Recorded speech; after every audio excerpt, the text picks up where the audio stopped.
Shakira Wafula. I'm an active citizen. I like introducing myself as an active citizen. Professionally, I'm a fitness instructor, strength training, functional fitness, and I'm currently in the university pursuing exercise and sports science. I'm also a biker, adventure lover. I'm a mother. I have a 7-year-old son, and he's actually the reason I show up to try and make Kenya work for everybody. Yeah. That's very good to hear. So tell us, we had a different flag of Kenya. Tell us about the one that you're wearing. I see the colors, but tell us This one is actually a gift from one of the ladies I interacted with through time ya Maandamano. She has a movement called the Red Vest Movement, and she also empowers women to support themselves economically. So one of the things they do is to knit. This is, I think it's called crochet. Yeah. So she did it for me as a gift, telling me I'm doing a good job. And it came with a hat as well, but I think it's too warm to wear a hat. So I just took the scarf. I like something that one of the big positives out of Maandamano was last year was that we democratized the flag. Kitambo, the flag was only on flag posts during ceremonial events, school, nini. But the period of Maandamano, we took back the flag and personalized it and made it like it is okay to walk around with a scarf of your flag, tying it as a bandana on your head as a scarf. And yeah, so we are proud, patriotic Kenyans. Yes, and that's very commanding because, you know, you carry the love of your country everywhere and it really shows. Kenyan Gen Z have become a symbol of courage all around the world. I mean, I remember when in 2024, when somebody called me and say, your neighbor, I mean, everybody in the state also was talking. So it became a symbol of courage for other young people. Yes, now, definitely. I know that video that I'm talking about that I will show. You are a mother, you are a student, you are all these things that you have to protect. And you say that was the reason for what you're doing. But that moment, I know that courage is not absence of fear. But at that moment, I'm thinking if I can wear your shoes, because you have soldiers, you have police with weapons, and you are actually not backing away. You are looking at the eye of authority. You are questioning them. That moment, take us to that moment. I want to hear about that. It was actually, we were trying to occupy Parliament. So the police were blocking us from accessing Parliament. And that's, we are trying to advance. The police come and they chase us back. So the people who we were there with, I was like, you guys, we can't keep on moving back. This time when the police come, let us be defiant. Let us just stand our ground and say we are not turning back or running away. But unfortunately, when the police came, we were just left a few of us. And for me, once I resolve to do something, I have to do my best to see it through. So I was like, you know what, Shakira, you said you're not turning back. Maybe now, if you don't turn back, the next time the police attack, people will see like they'll be able to stand more ground. So I was like, take charge of the moment. And those policemen came at me and was like, I said, I'm not turning back. I'm not doing anything illegal. And trust me, I was scared. If the heart rate monitor was brought, my heart was beating out of my chest. And even when you see towards the end of the video, like I was breathing heavily and I was trying to control it, but I was like, I have to do this because even these police who are so keen on fighting us back, we're also fighting for them. In fact, if you look at Kenya, the people who are least respected when it comes to employment by the government is the police. They live in such bad states, the houses, they have very poor salaries. So it's like, fine, this is it. And that ranting, I don't even know.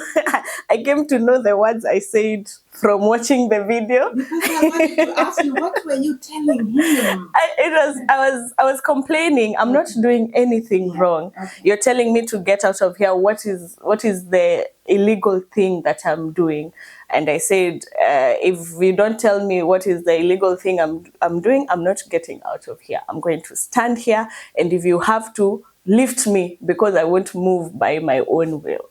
And I think the fact that I'm a young lady, I have the scarf, first of all, people are not used to Muslim women being so bold.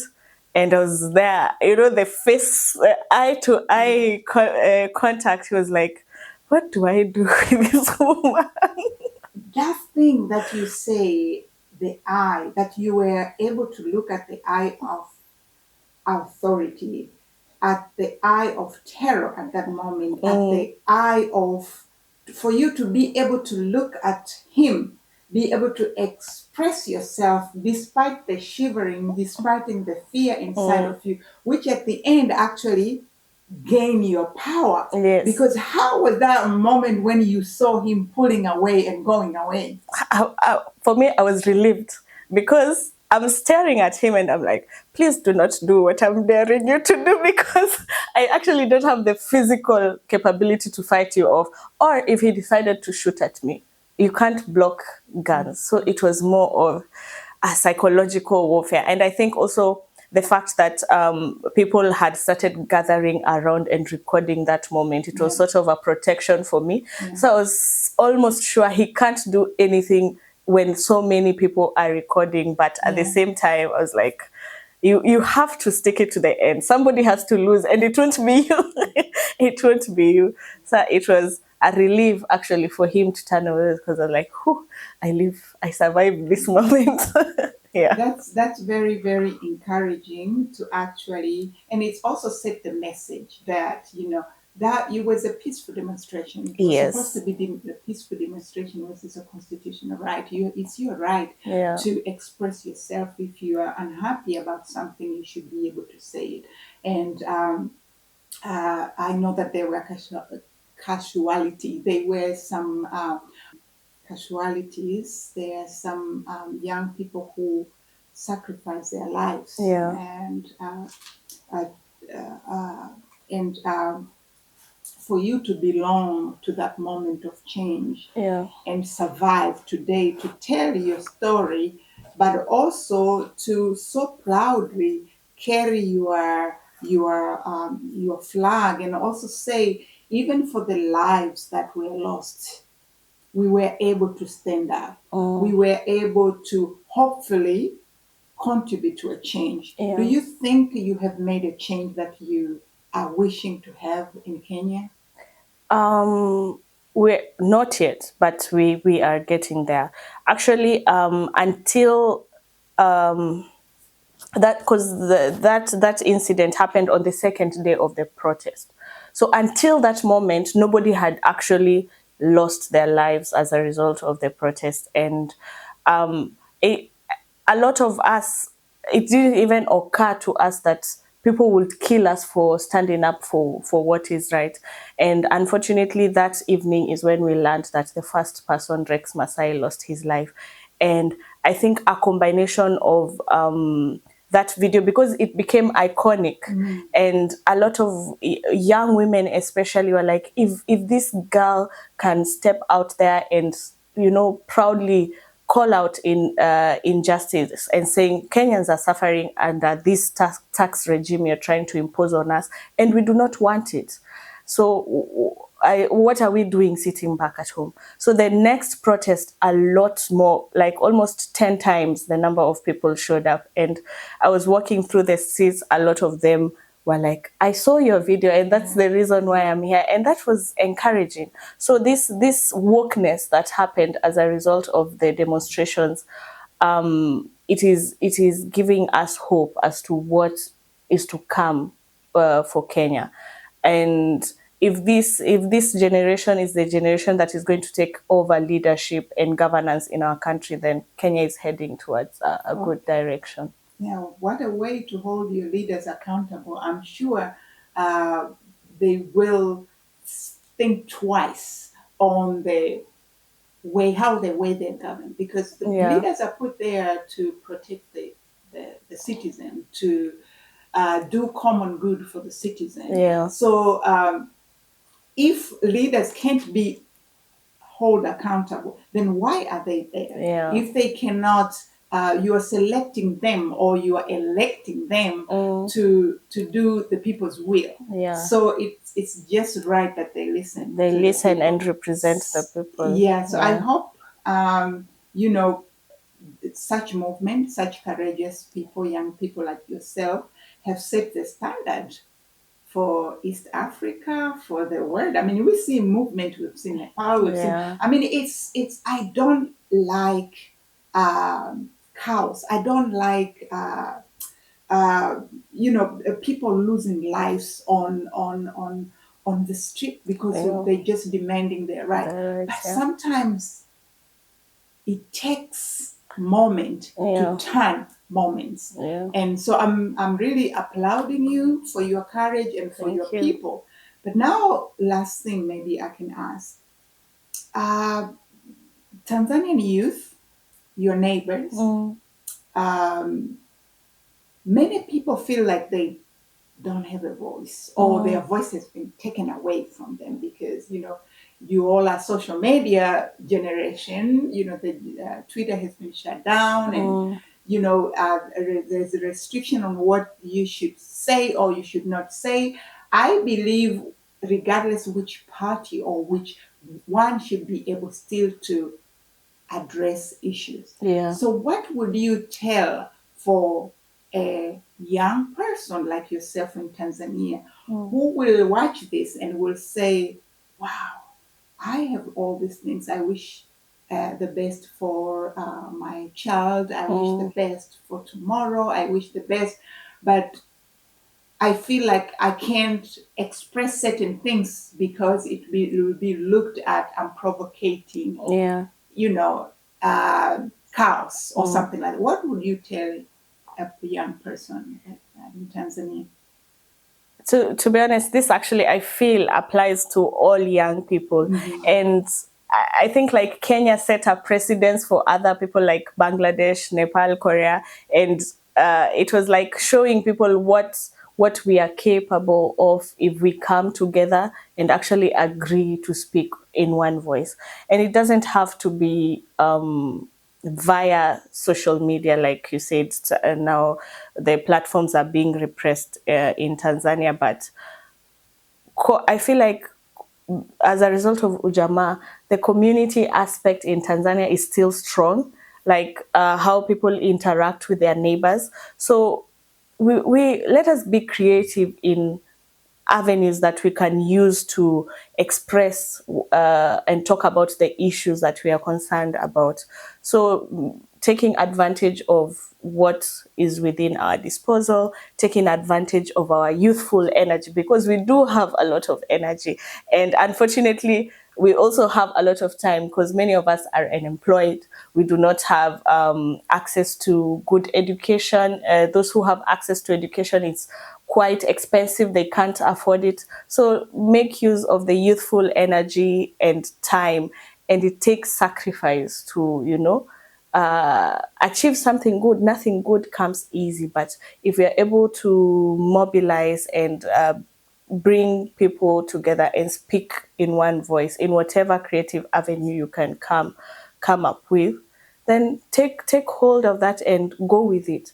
But don't, the worst thing you can do is sit back and say there is nothing I can do. That's like you're resigning and giving up, and giving up isn't an option, because our lives, not even our children's lives, our lives depend on making sure our countries work, making sure that we're getting rid of authoritarian leadership and dictatorship. Wow. You were there to get your point across. So you're not giving up, you are not backing up, you have to move forward. And I like what you also said about us all. I'm probably on a different generation than you, but we are women. Yeah. And here we are sitting having this conversation that will hopefully also encourage another person, another woman, another young person, that wow, so it's we should have safe space to express ourselves. We should have safe space to encourage one another. Now, actually, sorry to cut you off. I feel like the organization in Kenya was as exceptional as it was because a lot more women were involved. Actually, if you look, the more prominent voices, it was women. The people who took charge in organizing things, it was women. And even the numbers on the streets, a lot of the people there were women. So if women, let's not accept this narrative that we are soft people, we can't take charge of anything. No, take up space and do what it is that you can do. Yeah. You heard it. We are women and we are still making a change. So can you. So thank you so much, Shakira, for making time. I have a small gift for you. Can I have the book for her, please? I would like to to gift you my latest book. Yeah. So I'm 53 now. So this is some of, Really? You should tell us the secret, because there's no way I would have guessed you're even above 40, to be honest. Yes. So these are some of the lessons that I have learned by 50. That meaning, same way I have learned today some piece of courage. We can always learn from one another. So Yeah, hopefully there was definitely. 1 or 2 or 3 or 4 things here that might also, help you in your journey. Thank you. Yes. Thank you so much. I hope it also includes beauty tips, because yeah, we can definitely talk about that. Yeah. Thank you, Shakira. Thank you so much, Tausi.